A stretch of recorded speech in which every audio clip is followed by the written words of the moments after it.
Life Management Science Labs would like to acknowledge that we live and produce this podcast on the traditional lands of the Wurundjeri people. We'd also like to acknowledge the traditional owners of the lands of our listeners and our international colleagues. We'd like to pay our respects to their elders, past, present, and emerging.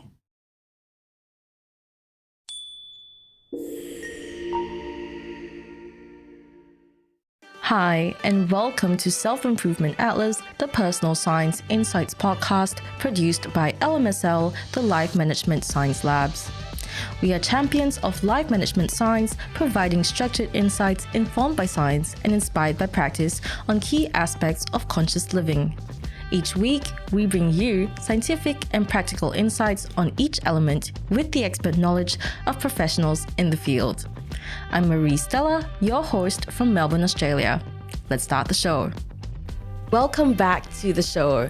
Art collecting is a lot more commonplace than it seems. Whether you realize it or not, you might be a bit of an art collector yourself. Think comic books, ceramics, and such. I myself like to collect photographs and art prints from local artists, but building relationships and art collecting is a connection that I have never really drawn in my years of art collecting.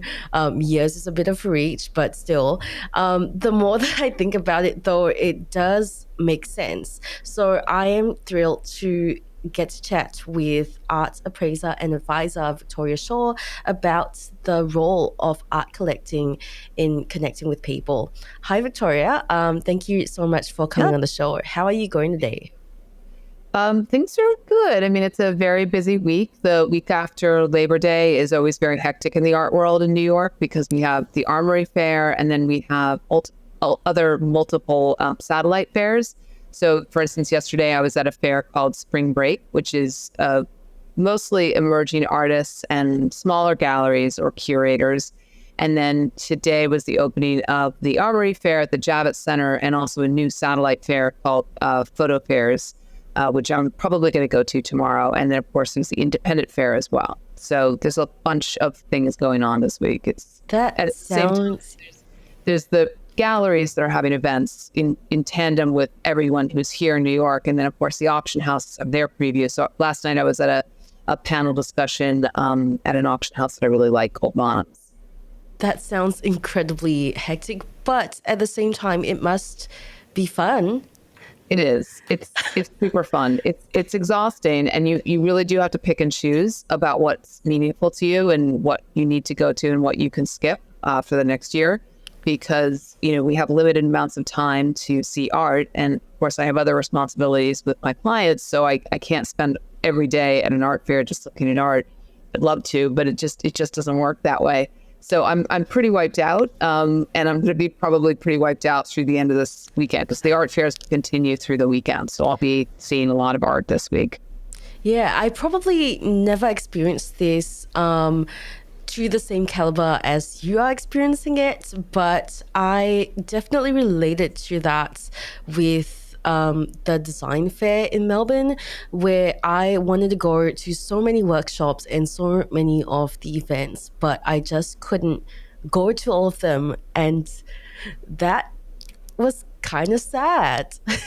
You can't do everything. And I don't think it's designed for you to do everything. I think that a lot of the satellite fairs are aware that sometimes people get a little fatigued by the bigger fairs and they would welcome a more intimate atmosphere of a smaller fair. And so what ends up happening, at least for me personally, I actually prefer some of the satellite fairs rather than the main fairs, mostly just because they tend to be smaller, more interesting venues and art that is kind of surprising. When you go to the larger fairs, and I'm sure this is true with the design fair that you were talking about, it tends to be artists and designers that you've seen before, whereas with a smaller emerging art or smaller design venues, you're going to see things that maybe surprise you. Yeah, that sounds like there are advantages and disadvantages to having so many things going on. On one hand, you can pick and choose from a selection of various things, and on the other hand, you actually can't go to everything. So Yeah, you can, but that's okay. Yeah, that There's is always okay. next year. There's always next year. Now, before we get started, we like to get to know you better. This is Have You Met Victoria Shaw?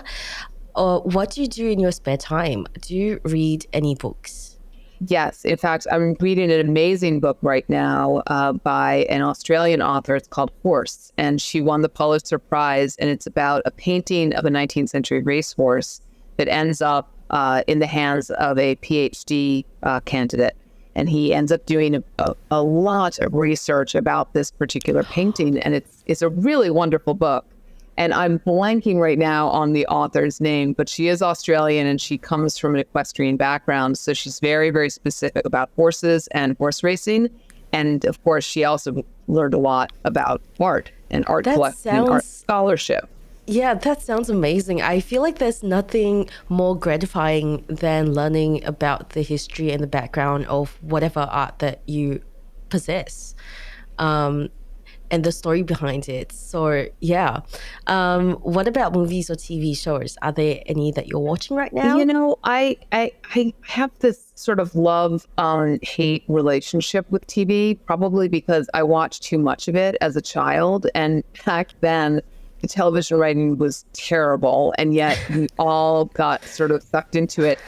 Now, of course, I barely have time to watch television. When I do watch television, it's usually something foreign, or it's something in period costume. And my kids laugh at me all the time. Why do you always watch period dramas? And it's because I love costume design. I love seeing the specific clothing. For instance, Downton Abbey was one of my favorite television shows, mostly because the clothing was so gorgeous and the interiors, the antiques, the architecture. I just loved it. So that's kind of my thing. Yes. Yeah, the architecture is always so breathtaking, and it makes you want to visit these places so much. It does. It really does. Yeah. Do you listen to any podcasts by any chance? I listen to a podcast called Jerry Gagosian, which is a woman who's an artist, and she started out creating these memes where she was making fun of the art world, and she built it into this really amazing brand. And she has publications and she has podcasts, and I just find it so fascinating because her take on the art world is very irreverent, but it's very truthful, and she is very, very astute at her observations about some of the aspects of the art world that are just, you sort of have to accept it for what it is. It's the art market is almost completely unregulated. I mean, with the exception of appraisers and people who file, for instance, a donation appraisal has to be written by an appraiser. You can't just donate a work of art and put whatever amount of money on it. It has to be done a certain way. So in that way, the art world does get regulated. And then, of course, auction houses have rules that they need to adhere to in terms of how bids are placed and transparency and all that. But the art world is very mysterious to a lot of people. And I think it's becoming less so. I think that people are much more interested in art, and more people buying than ever before. I mean, of course, right now we're in a little bit of an art market correction. But in general, the art market has hovered in the $60 to $65 billion range globally for the past few years. So we're talking about huge transactions and multiple transactions across the globe all the time. Yeah, I did watch a few documentaries on the art market, art world, and it was always so interesting because it's nothing like I ever imagined. Well, I didn't think about it that much, but it definitely wasn't what I would think of, So it's always interesting to see these, I wouldn't say these things exposed, but more of just like, talked about more and discussed a bit more. Like what? For example, like there was this one, I think he was a YouTuber or something, who did this deep dive into crimes in the art world and how they happen and why it's so possible for that to happen. And was it about fakes and forgeries? I think so. I can't remember anymore. It was quite a while ago. I'm so sorry. No, it's fine. Because there's more than one crime in the art world. Yeah, there's so many forgeries. There's people who sell fakes and forgeries. There's people who steal art. There's art that is stolen from museums. I think it was about stolen art, actually. It's a huge problem. It does happen more than we'd like to think. I mean, sometimes what art collectors do, if they're very, very nervous about theft in their homes, is they will have a copy made of their painting, keep the real one in a vault somewhere off premises, and have the reproduction hanging on their walls because it just feels safer for them. I'm going to be honest, I thought that was something that only happened in movies. Well, no, because people are very concerned. And so they don't want to have, the risk of damage, casual damage. Somebody comes over to your house with a glass of wine. Whoops. Oh, there goes my glass of wine. It does happen. Yeah, enough. That's why people have to have their art insured. And that's one of the reasons why I call it appraisers like me. And I do appraisals and I also do art advisory. But what's interesting for me about appraisals is that I usually only do appraisals if the client has to have an appraisal. For instance, if their insurance company says, we will not insure you until you get an updated appraisal, or you have to pay your estate taxes and you need an appraisal to do that. So usually an appraisal situation is a have-to situation. And sometimes it's a happy reason. Sometimes they just think, well, I would like to donate this painting. And that's going to make me feel good, and I'm going to get a tax deduction, and it's going to go to a beautiful museum and hang there for everyone to see. And isn't that wonderful? Those are the best. I love doing donations. Yeah, that's really nice. Good karma. Very good. Yeah, that's great to hear. All right, so I think we've gotten to know you a bit better. So we'll move right on to the interview portion of the recording. The first question we like to ask our guests, because it might differ for every person, is how would you define personal development? Well, personal development, it's very unique to each individual. And I think the beginning step in personal development is figuring out things about yourself that you need to fix, whatever that is. Maybe you were, just, for instance, I have a terrible habit of saying, I'm sure you're going to hear many times from me during this podcast. I do that too. So we're going to have a competition. It's hard to lose that habit. So yeah, is one of the things that I'm trying to remove from my vocabulary. And it's a stalling technique. It's when I haven't figured out what I want to say. And I do think that that's a good example of something that I'm working on with my personal development. Whenever I speak, I want to remove that word And I think another aspect of personal development is just, it's very individual. For instance, people have different goals. For instance, I just gave that example of how I'd love to remove the word completely from my vocabulary. That's a minor tweak. But there could be other things too. And so people have crippling shyness. I was raised by a mother who was unbelievably shy as a child, and she somehow undid that. I don't know how, but I think one of the things that she did is she learned she became a model and an actress. And she says that the reason why she lost her shyness, because with acting, she was no longer herself. She was just that character. And so I thought that was really interesting, how she was able to conquer that shyness that she had. So that's just an example, but everybody has their own personal goals and personal development goals that are very unique. So everybody comes to this world with some sort of handicap, let's face it, where nobody's born perfect. That's true. And someone else who might say as much as either of us could not think it's that much of an issue. So they might not think, well, I need to correct this for my personal development, because to them, it's not important. So what are the main challenges that you think people face when trying to go on this pursuit of personal development? Well, I think honesty and having the time and the courage to be reflective on oneself, and what are some of the things that we could work on. And, recently I saw it on Instagram actually, and it was this list of 6 conversation habits that you need to break. And I sent it to my kids because they're 20 and 23. So they're basically adults. And I said, do I do any of these? And the one that they came back with is they said, it's the one where you always need to be right. That's a conversation habit. And I said, well, of course, because I'm your mother and I always want to be right. But I have to admit that it's okay to be wrong sometimes. And you're happy with that. Of course, you feel like you won a little bit against, this constant battle between like who's the more wise adult. But again, I've been on this planet a lot longer than you have. So I'm probably going to have lived through some things that you haven't. So I thought that was really interesting. And not everybody's willing to have those kind of conversations with their kids. So I feel like my kids, they have some very interesting observations on me too. For instance, my daughter said to me recently, she said, you're very pro technology, but you're not always that good at it. Oh my God. So I said, that's fair. That's fair. I mean, don't forget when I started my career at Christie's before we had the internet, and the way I used to study auction results is just by opening up a Christie's catalog and flipping through manually and looking at page after page after page. Now I could just type in the name of the artist and then title of the painting, and boom, it comes up right there on the Christie's website. So, of course, I'm still learning. Yeah. How old is your daughter? She's 23 in November.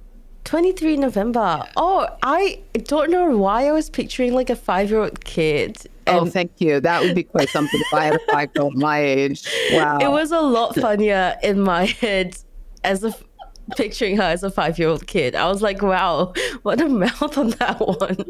No. She wouldn't have said something like that to me when she was 5. 23 makes a bit more sense now. Yes. I think I don't think I've said such a thing to my mother, but I've definitely thought it. So, sure. But it's definitely also because I think my mother doesn't really foster that kind of environment where I feel like she listens to whatever I have to say. Frankly, I don't think she cares, and that's okay. But you do, so I think that's why your daughter feels comfortable enough to tell you that, which is great. I'm very blessed with my two children. They're amazing. So on the other hand, how would you define art and art collecting?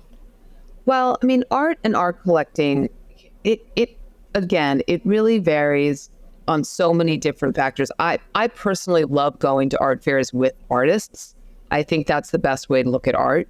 I also like to go to museums with other artists. Well, they have a very unique and different perspective because they're thinking about how many hours did it take that artist to make that piece. Wow. And that's a very different approach than somebody who's just thinking, well, where would that look nice in my home? And is it a good investment? And, will my husband hate it if I bring it home? There's all these things that probably go through other people's heads when they're looking at art that they're thinking about collecting. But for me, I think it just has to do with, I like to get to know the artists. I like to get to know, why they are compelled to make these things. Because let's face it, I mean, some artists are truly compelled to create. They can't live life any other way. And I'm not necessarily always thinking like, is this a good investment? Particularly with emerging art, because that's very, very, we don't know. There's so many things that could change in the artist's life and in the market. So we don't know the future. We can't predict. But we should buy things that resonate with us, speak to us, and have some sort of connection with the artist. But that's a different approach from, for instance, I have a collector who I work with, and he just wanted me to help him buy, for instance, some blue chip prints for his office conference room walls. Because, his attitude was, I want them to be blue chip artists. I want it to be a recognizable name, but I also want it to look good with the architecture of the room. And the room was really challenging because it was a 1925 traditional neoclassic carved wood room. It was a landmark, with a traditional fireplace and traditional Georgian style moldings, and they wanted contemporary art on the walls with that. And so it was a bit of a challenge because we didn't want anything to be so washed out next to the art that we were replacing, because the art that they previously had was incredibly washed out looking and dated. So it was just kind of an interesting project because, of course, from his perspective, he didn't want to spend a lot of money. So that's why he was looking at prints at auction. And I was helping him by finding the prints at auction and then reading the condition reports and then making sure that he was bidding up to the appropriate level and not overbidding. So how did you end up finding the arts? What were the challenges apart from what you just mentioned? Well, I think that the challenge was it was a difficult space. I mean, if you visualize this very, very dark paneled room with these, very, very structured traditional carvings, these panels, we wanted something that was, first we thought we wanted something that was very vertical. And we wanted to buy a portfolio of prints so that there'd be sort of a continuation of theme for each panel, because we're about 12 different panels on 3 sides of the room. And then one side of the room also had the Zoom screen looking into the conference room. So we didn't want anything that was going to be distracting to the Zoom participants. So that was another challenge. And of course, we did the installation with me on Zoom. So I could zoom into the room, see what it looked like from my perspective with just swinging the camera around. And it worked out really well, and they're thrilled. But the other reason that they wanted prints is because, again, it's a conference room. There's people running in and out all the time. They wanted something behind glass. But the challenge with that is that a Zoom camera can be very distracting if it's a very, very light colored artwork, because the glare from the lights bounces off of the artwork glass and back into the Zoom camera. So we ended up picking something that was a very dark vertical piece, and it's a Robert Indiana Brooklyn Bridge image, which is perfect because their office is right near the Brooklyn Bridge. That's really, really cool. They loved it. All right. So thank you so much for elaborating on that project. That was fascinating. So how, in your experience, has collecting art helped to establish and maintain community and relationships? Well, I think that community can be built by collectors by getting to know the artists and attending as many art fairs and art openings at galleries. There's also open studios. I mean, every city has one where there's a specific district where a lot of the artists have their studios, and they'll have like an open studio day where people can come into the studio and visit them in their studio and buy directly from them, which I think is great. And I think just it's a question of, how passionate somebody is and how much legwork they want to put into this project of collecting art. And what's the purpose of the art? Is it because it's going to hang on their conference room walls, or is it because they're going to have it in their home? Is it something that they hope to pass on to their kids? Do they even have those kind of conversations with their kids? Because too often people assume, oh, well, my kids will want all this material because it was given to me by my grandparents. Well, unfortunately, tastes change. I mean, unfortunately and fortunately, tastes change, so that you may not always find that the things you have may not be suitable for the next generation or the generation after that. So it's a good conversation to have. Yeah. So what usually happens to that? Are there any kind of arguments that go on because of it? Yes, absolutely. What are they like? I think people too often will have an argument about, well, I thought that I was going to get that, hanging on mom's wall. Mm-hmm. And, I recently had a family had that exact conversation where one of them will say, well, I'll just buy you out because I want it. And that's why we need the appraisal, because mm-hmm. we're going to establish the value. And I said, yes, I'll provide you with that kind of appraisal. It's called a marketable cash value appraisal, and it's the net after expenses, because the idea is that if you had to sell this painting, whatever it is, you're going to pay fees. You're going to set it through auction. You're going to pay the auction house a commission. You're going to pay transportation fees to ship it to the auction house. Maybe you'll have to pay for it to be photographed for the catalog. There's a lot of different expenses. So actually, this particular item was a print. It was a multiple. So there's more than one. And I said, listen, whoever gets the print, and it's a beautiful Louise Bourgeois, actually it was a Louise Nelson. I'll just help you find a replacement for it. It's not unique. She made, 50 of these. But I think it was just a question for them of like, well, who gets the one hanging on a wall right now? And right. It was kind of a difficult situation, because I said, I sort of looked at them and I said, don't you already have homes that have on the walls. Like, unless you're planning on moving something out and replacing it with this, like that makes perfect sense. So that's a conversation that I like people to have with their parents or have with their children. Do you even like the art that I have? Like, and it's and that's a hard question to ask if you don't want to hear the answer is no, actually, I really don't like that stuff. Yeah. People feel offended for you saying, well, are you saying that I have bad taste? I mean, it's that's not what they're saying at all. It's just, it's not my taste. Mm-hmm. Yeah. Have people ever gotten frustrated at you for saying something like that? Well, no, because I love everything. That's great. I would never say to somebody, oh, I don't like that. I think there's value in anything because an artist picked up a paintbrush and painted it, and I appreciate what they created. But the only thing I will have to say to clients sometimes, I'll say, listen, it's in bad condition. Maybe it had smoke damage. Like maybe there was a smoker in the home. Maybe it was just, covered with dust for 100 years and was never cleaned properly.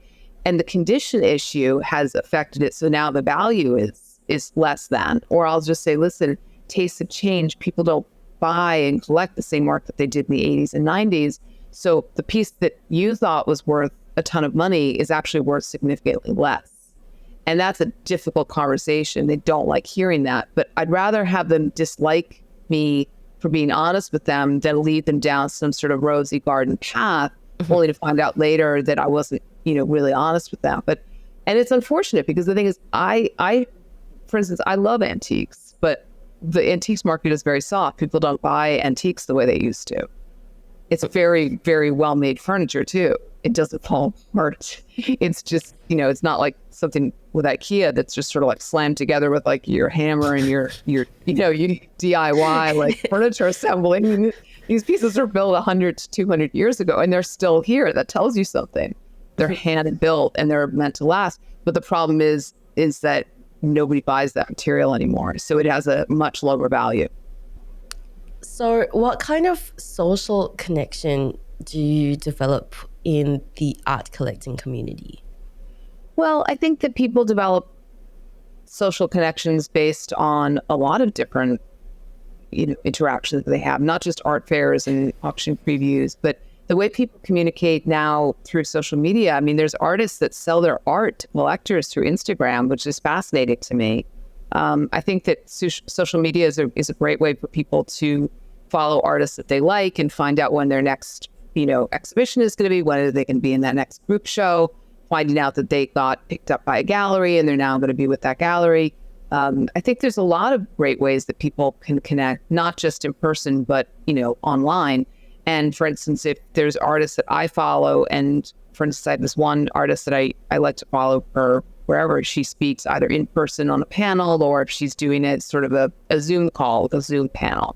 And I just log in and, listen to her speak because she's just, really interesting that she knows a lot about the NFT world, which I'm still learning about. And she's really wonderful. So I follow her on Instagram mostly so I can get the news about when her next speaking engagement is going to be or what her next, project is going to be seen. That's amazing. Yeah, I follow some artists on TikTok myself. It's a great platform for up-and-coming artists to market their work. And it's also a way to show a bit about themselves to their audience, which is great.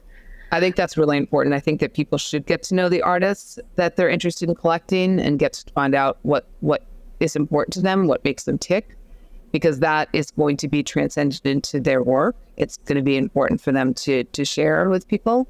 And I think that, there's more than just one type of art too. There's people who paint, pictures, and of course there's people who make nothing but prints.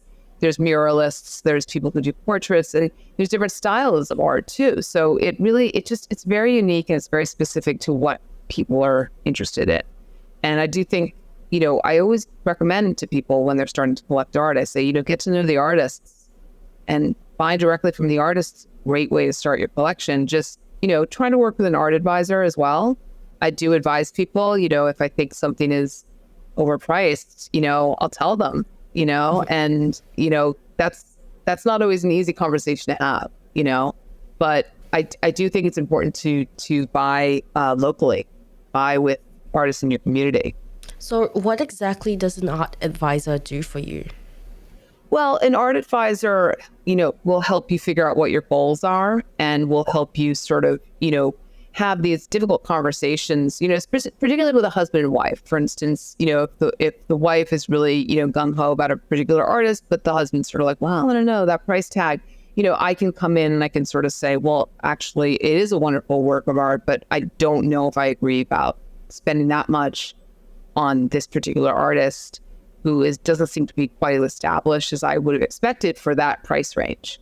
And it's, just a conversation to have, because I think that everybody should just, pause and reflect and, figure out what is their goal here? Do they want to buy something because, it's going to have long-term investment potential? Because that is definitely when you need to speak to an art advisor. Yeah, that's something I never really thought about. I guess because I never saw art as an investment. I saw it more as collecting things that I really liked looking at and had a personal attachment to somehow. And that's fair. Yeah. That's a totally reasonable way to look at art collecting. Everybody has a different approach to it. And, I just happen to know a lot of different collectors, on all different levels. And I think another really interesting thing is artists who collect other artists. I love seeing the collections of artists. I'm fascinated with what artists collect because they tend to buy the artwork produced by their friends. And it's amazing the kind of art collection they can put together in a short amount of time. Yeah, maybe someday I will want art for long-term investment and I will need to consult an art advisor, maybe someday. Yeah. Well, also, some people just luck out. Some people just, they buy something and then the artist blows up, and the next thing you know, the art that they bought from them when they were in art school is now worth a ton of money. Yeah, who knows? So why is art collecting so useful in building these relationships? Well, I think it's just important to look at the world through other people's eyes sometimes. And I think you can do that with art collecting. I think that it's really important to see the different thought processes that an artist can have and how they can communicate that through their art. There may be things that I've never even considered, and I'm looking at the artwork and I'm thinking, okay, that's a totally different perspective from my own, which is amazing. And there's also a tremendous amount of skill that goes into, becoming an artist. And there's should be more respect for that. I don't know if there is as much as I'd like to see. I'd like to see more about, people who really, maybe they put in a lifetime of work and maybe they're not even getting the recognition that they deserve. That does happen with certain artists, for instance, outsider artists that are, completely untrained, but it doesn't seem to matter because they're able to produce amazing work. And sometimes, that's perfectly fine too. So I just think that it's a great way to see the world through, different lenses. And depending on the kind of artists you like to collect, whether it's local artists or artists that are from another country but coming here, they're going to have something, they're going to have a perspective that's going to look very, very different to your own.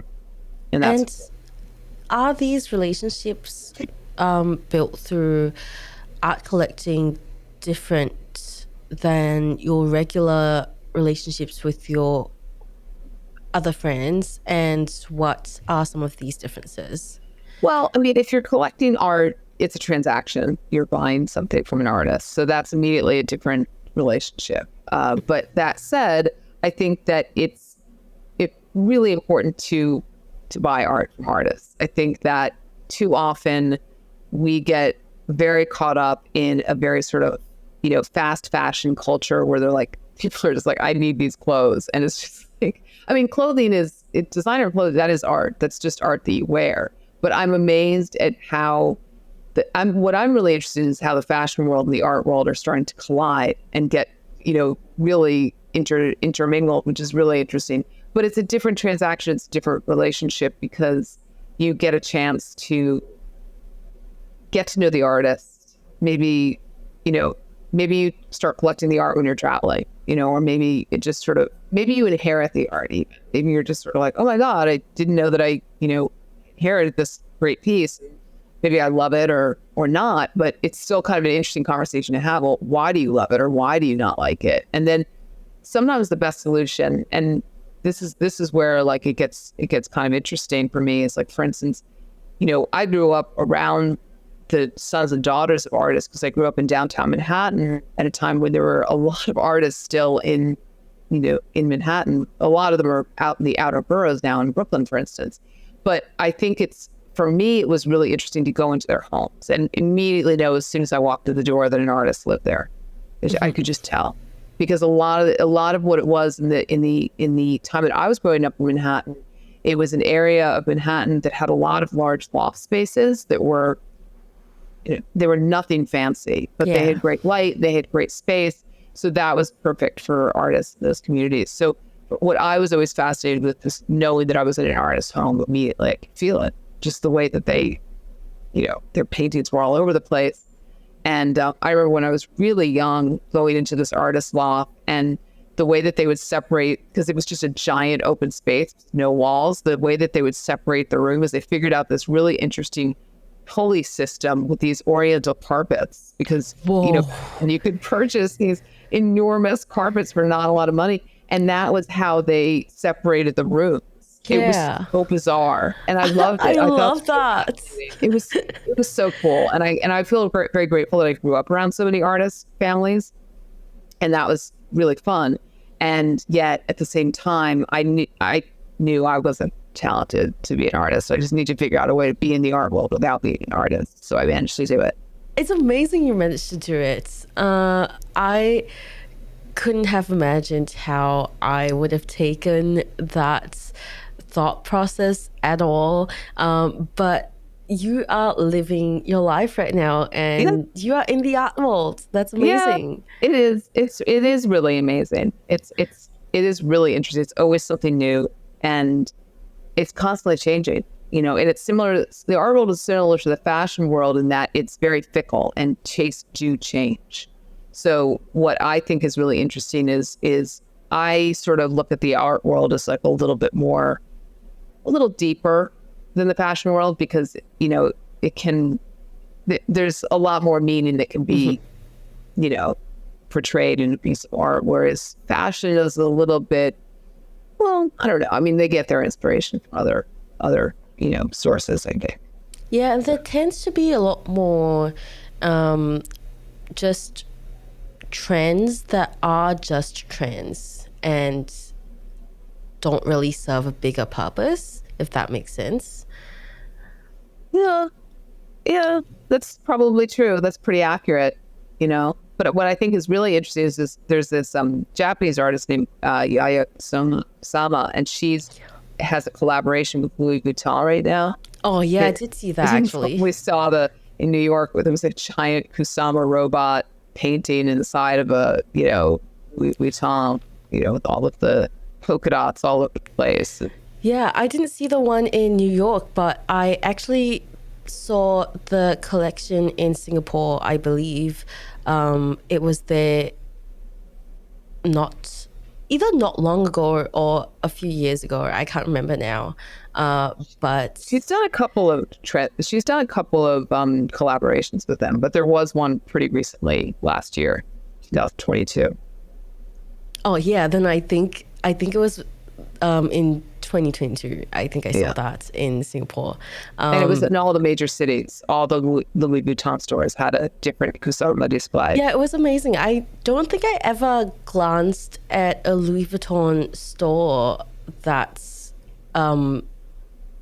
with that intrigue, if that makes sense. Absolutely. It's never caught my eye that well before. Absolutely, yeah. Yeah, so that's great. So now moving on to the practice/habits portion of the show, where we ask you some questions about the everyday application of what you've shared. I'm curious to know, what is something that you do when you are finding new artists to look out for?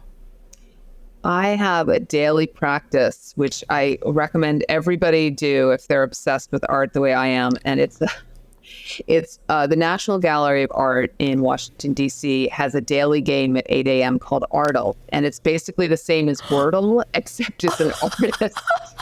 That's so cool. I don't get it in the first try. I start following that artist's name. And it might be just a hashtag, because very often it's artists from 100 years ago or more. I'll follow that hashtag on Instagram so I can see that artist at work again and again and again. So I curate my own Instagram. I have 2 Instagram accounts, but I curate it in order to look at the kind of art that I want to look at every day. And if I cannot identify the artist on the first try, then I have something that I need to learn, right?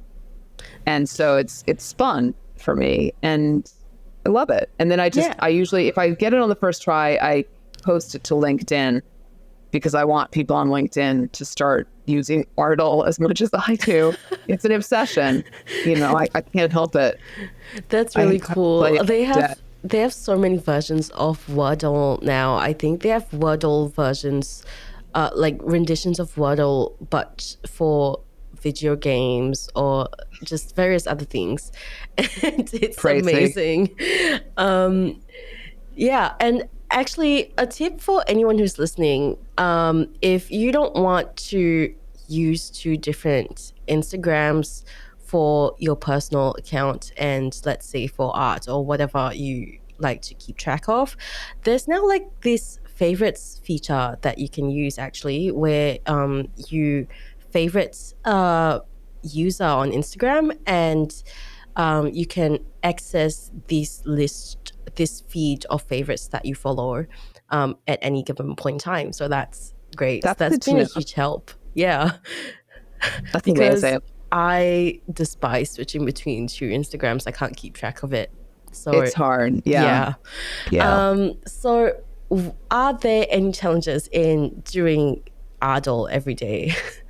I think the only challenge is that today was really like an artist that I had literally never heard of, because he's a Los Angeles street artist, and his name is Anthony Hernandez, and I love his work. I only saw it for the first time, and maybe I've seen it before, but it was because the National Gallery of Art has this game, but they also participate with other museums. So this was the San Francisco Modern Art Museum.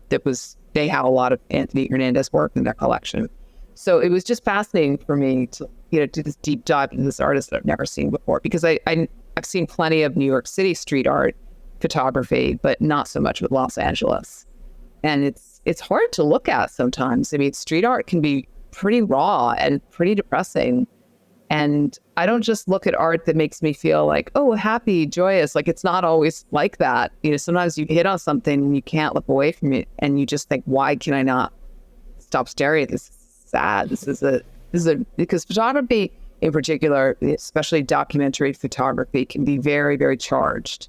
But it's important to see. I think it's a little time capsule of a certain period and a certain day. And one of the images, I just can't get it out of my head. And I actually found that image through Instagram, because when I saw everything that I saw through the Artle, deep dive, then I wanted to see more. And that was when Instagram brought me to other things. And it just brought me in touch with other curators that had also posted images of his using his hashtag. So that was cool. The old wide web, how amazing is that? I agree with you there. With regards to street art, I went on a deep dive myself pretty recently, where I found all these photographs of street art and graffiti in different drains and tunnels around the city. And it was just all very interesting, and I couldn't stop looking at it. Yeah. And a lot of it would also come with some sort of political statement, or they always have some underlying meaning to it, which is great. and it just makes you think. It's very thought provoking. It is. Yeah, it is, and it makes you thankful. Let's face it. If you, I mean, maybe you got sort of sucked into this tunnel vortex, but you come out of it and you're like, oh, it's a beautiful day, it's sunny, and appreciate what we have, right? Because let's face it, if we don't want to get too dragged down into a negative space. We want to come out of it, and then you can look back on gratitude for what you have. Yeah, and appreciate the daylight. Yes. So apart from this daily adol, are there any practices that you do, perhaps maybe weekly, monthly, just frequent, like regularly? Well, I mean, for instance, when I go to an art fair, if I see an artist, for instance, yesterday at the Spring Break Art Fair, one of the questions that I asked as soon as I got into the booth, because the booths are manned by both a curator and an artist, or sometimes a curator and several artists. And I wouldn't always know who I was talking to. So I would say, are you the artist or are you the curator? And you cannot tell, and it's so interesting to ask the artist, was it fun making this? I mean, what was your inspiration? What led you in this direction? And just find out a little bit more about what got them started on this particular project. And the fair yesterday had a lot of artists that you could tell that it took them hours and hours to produce these pieces. But it's just sort of, it's what they're meant to do. They're meant to create. I don't have the patience to create. I just don't. I don't have the skill or the talent either, but I definitely appreciate people who do. Do you ever find it difficult to go up and talk to an artist, or are they generally pretty welcoming to talking to you? I feel like when I was younger, I was more intimidated by them. And I think that as I've gotten older, I just don't care as much what people think of me. Yeah, you're just like, screw it. One of the benefits of getting older, I just think, I don't care. It's fine. You can think whatever you want, because I'm going to go off on my merry day and I will forget this ever happened.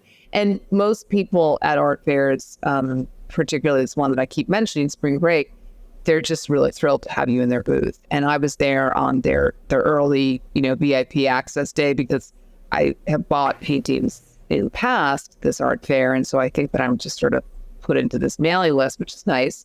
And I think for me, it's not hard if you're passionate about what you're seeing and they're passionate about what they've created. It's just a great conversation. But you don't need to feel compelled that you need to buy everything you see. I mean, you're still getting to know the artist, and there's no rush. The art will still be there, and you can maybe buy something tomorrow or the next day or the next year. So I think that some people get intimidated at art fairs because they think, oh, well, they're not going to want me to waste their time. But I don't think that's true at all. I think there's a lot of downtime in art fair, and unless you see somebody's actively selling something to somebody else, obviously you wouldn't interrupt a sale, but just walking into their booth when nobody else is there, that's a great time to talk to them, unless they look super busy. I do actually have that fear now thinking about it. Whenever I'm at a design fair and I am talking to, let's say, like a publisher of a magazine, or like the writer, or a designer, for instance, even though there's no one there, sometimes I get worried that I might be taking up too much time. And usually they will tell me, they will assure me that there's no one there anyway, so I am making their day by talking to them, which is nice. So now we're moving on to the open mic section. This is your chance to talk about anything that you're passionate about, and it doesn't have to be related to the topic at all. So take it away. The floor is yours. Oh, okay. I'm not really sure. I guess. Okay. Well, one thing that people ask me sometimes, if they hear that I'm an art appraiser and advisor, they'll just say, "Well, you must have a ton of art on your walls." that's, worth so much money. And I say, actually, I just buy what I like. And some things are things that have just been given to me, for instance, I have a lot of random things that I've just picked up or my parents picked up, somewhere along the line, and, and it's just sort of handed down. But one of the things that I'm sort of interested in is having conversations with people about, well, why do you like this? What is it that draws you to this? Is it, sometimes it's just decorative and you're like, I really like that. And there's nothing wrong with that. I do think that it's important for people to really like what they have hanging on their walls. For instance, I might go into a museum and see something that I think is absolutely amazing and stare at it all day, but I wouldn't want it hanging on my walls because it's too much. It just wouldn't work. And so yeah, I just think that, people should just, I can't help it. I just love to give advice, but I just think that people should get to know artists, buy art, and, just enjoy the process and not worry too much about it. Just, buy what you love or collect what you love. It's sometimes collecting doesn't even have to be actually buying it. Sometimes in the beginning stage, it's just on Instagram. You're just saving things in little Instagram folders of like, this is what I like. And then just being able to reflect on that later is time. Yeah, that's a great mentality to collect art with. I often find myself that even though I might like a piece of art, it might not fit my interiors or my decor at home. So I might not necessarily get it, especially if it's too big. But if it's like a small little print that I can save somewhere in a folder, that stuff like that. But if it's a small little print, just don't put it in a folder. Invest in a frame and put it on your wall. That's my attitude. And frames are inexpensive, especially if you buy them. Like one of my favorite artists, he's actually really hilarious. His name is Hunt Sloan. He does these crazy paintings of brightly colored birds and bunny rabbits. They're just weird, crazy, fun paintings. But one of the things he started doing is he started buying, the discarded antique frames. And he just started fixing them up and then putting his paintings in there. And they look hysterical because it's like a giant bunny head in this gilt ornate frame. And I love it. So I think that people should I love frames. Frames are, especially antique frames, I think they're fascinating. They're really well carved. So I always tell people, just mix it up. Just get a frame it yourself. I do need to find more frames, and I have been trying to go to the thrift store to get more secondhand frames, and sometimes it kills me to do this, but sometimes they have prints in a really beautiful frame and I prefer the frame, so I put in another piece of art there. Oh, that's good. But yeah, I do need to get on getting more frames because sometimes I don't have a car, so transporting a bunch of frames is not the easiest thing to do, which is why I have... Where do you live? What town are you in? Oh, what town? I'm in Brunswick East, which is just a bit north of the CBD of Melbourne. Yeah. Don't know if you have any idea where that is, but no. Well, no, it's not that I don't know. I know I have probably distant cousins that are in Australia because when my great grandfather was leaving Ireland to come to America, he came here by accident. He was supposed to get on the ship sailing for Australia to meet his brother. He stopped for an extra cup of tea with his mother and missed the ship and had to get on some ship because he couldn't stay in Ireland anymore. Something, compelled him to leave. So he ended up not going to Australia, coming to New York instead. So I do have distant cousins in Australia. That is incredibly cool. Do you know where they are? I have to look it up on Ancestry.com, to be honest. I did a lot of ancestry research a few years ago, and I figured out where some of them were, but I can't remember. That is so interesting. I want updates on this story if you ever get more. I will share them. Because I've been trying to fix up my family tree as well and find out more about where like what my ancestors are and where they come from and what happened. So yeah. That's really cool. But before we go on like another half an hour talking about DNA and family trees and ancestry, thank you so much, Victoria, for joining us today. If our listeners want to find out more about you, where can they go? Well, my website is just very easy. It's just artappraiser.co. Artappraiser.co. We will link that in the show notes. Thank you so much for tuning in, and we'll catch you in the next episode. Okay, great. Thank you so much. You've been listening to the Self-Improvement Atlas, the Personal Science Insights podcast produced by LMSL, the Life Management Science Labs. For more episodes like this from 10 different life management perspectives, search LMSL on YouTube, Apple Podcasts, Google Podcasts, and Spotify, or wherever you listen to podcasts so you can get updated on everything we have to offer. We have a wide range of topics readily available for you to check out. If you enjoyed this episode, please consider rating our show, sharing it, and subscribing to our channel, as it helps us grow and bring you more quality resources. More of our work can be found on our website at pe.lmsl.net, where you can join our movement. I'm Marie Stella. Thanks for tuning in.